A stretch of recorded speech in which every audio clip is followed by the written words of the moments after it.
Hey guys, welcome back to my channel. I'm Elizabeth and this is Pedaling Forward 365, where I give you guys travel tips and tricks on a budget. And today we're gonna change it up a little and head into the kitchen to learn how to cook some Sicilian food. So I asked you guys last week on Instagram what you wanted to learn how to cook from my Palermo street food video, this one right here. And you guys decided that you wanted to learn how to cook Sfincione, Sicilian pizza. So we are gonna jump into the kitchen and start cooking. But first, I wanna tell you a little bit about Sfincione.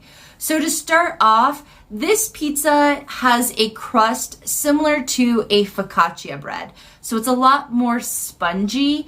And then the topping on the pizza is a thick tomato and onion with some anchovies if you like, and very little cheese. So let's hop into the kitchen and start cooking. Okay, so to start off, we're gonna need to make the dough. We're gonna start with 2 cups of warm water around 100 degrees. Pour that into our mixing bowl.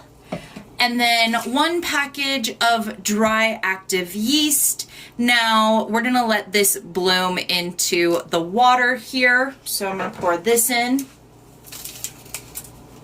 Just sprinkle that right on top.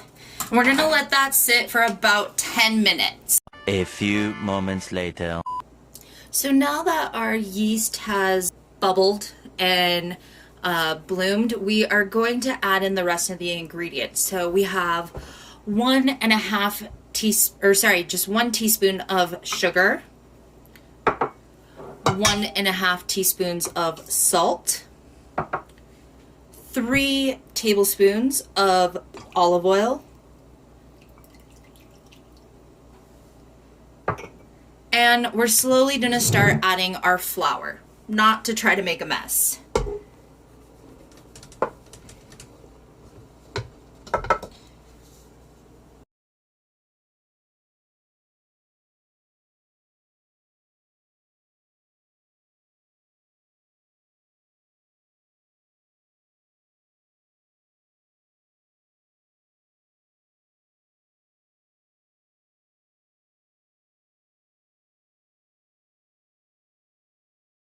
A few moments later. Okay, so now that our dough is done kneading, it's nice and elasticy and wet. So this is exactly what we want. Now, this is gonna be way too wet to knead right now. And we're not gonna be kneading it, so we're gonna actually just let it sit and proof inside, which means to double. And so we're just gonna put a plate over it and put it off to the corner in a nice warm area for about 2 hours. So I'm gonna clean up and we'll come back in just a moment. 2 hours later. Okay, so for the topping, we're gonna use 1 can of whole peeled tomatoes. Now, you can blanch your own tomatoes if you'd like. Crushed red pepper, garlic, olive oil, and 2 yellow onions. So let's get chopping.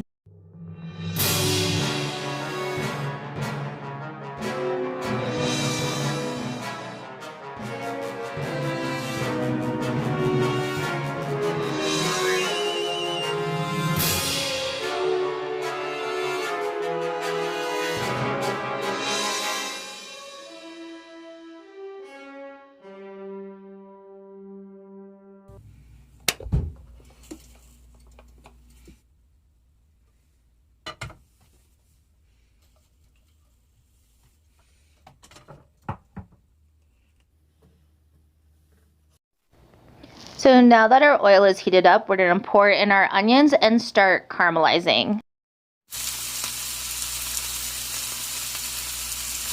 So you're going to want to stir your onions so they don't burn, but we do want a golden color on them.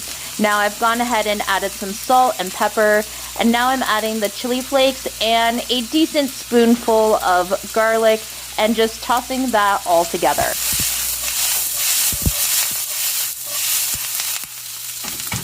So now that our onions are nice and caramelized, we are going to add in the whole peeled tomatoes. And we're gonna add some of the juice, but not all of it.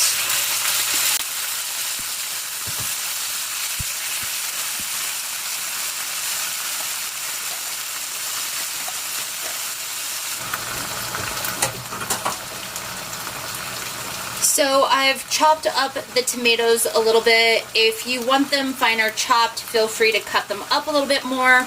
Now I'm just gonna let this stew for about 15 to 20 minutes on medium to low heat.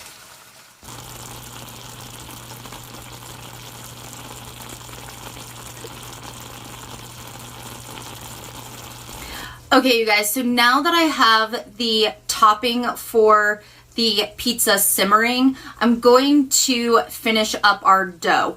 Now, I've let the dough sit for about 2 hours and it definitely has doubled in size. So I'm gonna prep my cooking sheet with some olive oil. We're gonna pour the dough out and get this prepped for our topping. And I have the oven preheating right now to 425 degrees. And yeah, let's get this thing finished because I'm getting hungry. So starting by greasing our pan with some olive oil, we're gonna dump our dough out and it is going to be quite sticky. So just grease your hands and smush it into all of the corners. Smush, smush away. Okay, so now that our dough is spread out and our tomato topping is ready, I'm just gonna scoop this onto here. Now, if you are going to add the anchovies, this is when you would want to do that. Scrape all of that.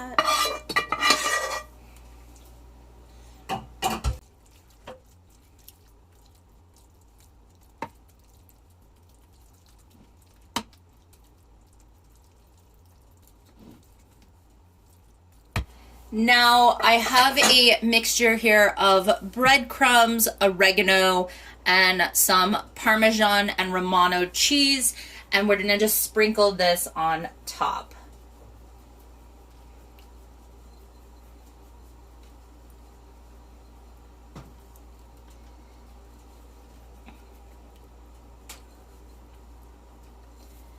And we are ready to put this in the oven to bake. Like I said, the oven is at 425. Okay, you guys, so it's been 30 minutes that the Sfincione's been in the oven. So we are going to check it and see if it is done.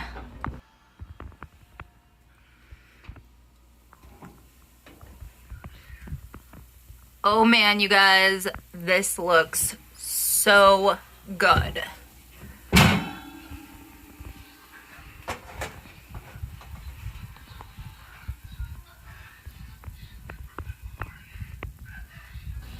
Okay, you guys, so now that the pizza is cut up into manageable slices and has cooled down a little bit, let's check this thing out. So here is a slice.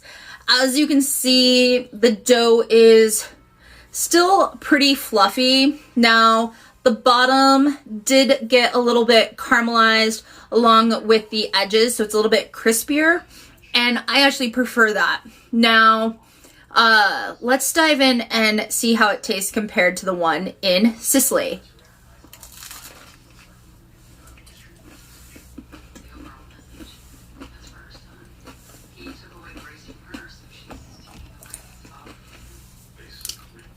That was a really big bite. Okay, so overall, really good flavor. Some pros and cons. So one pro, this one is not as greasy as the one that I had in Sicily was, which I actually prefer that. Second, this one is a little bit doughier, so the dough is a lot thicker. And not that that's a bad thing, but I think I would have either put this into a larger pan or divided the dough and made 2 pizzas with this. But overall, taste is really, really good. You could easily have this as just a side dish or a main dish too.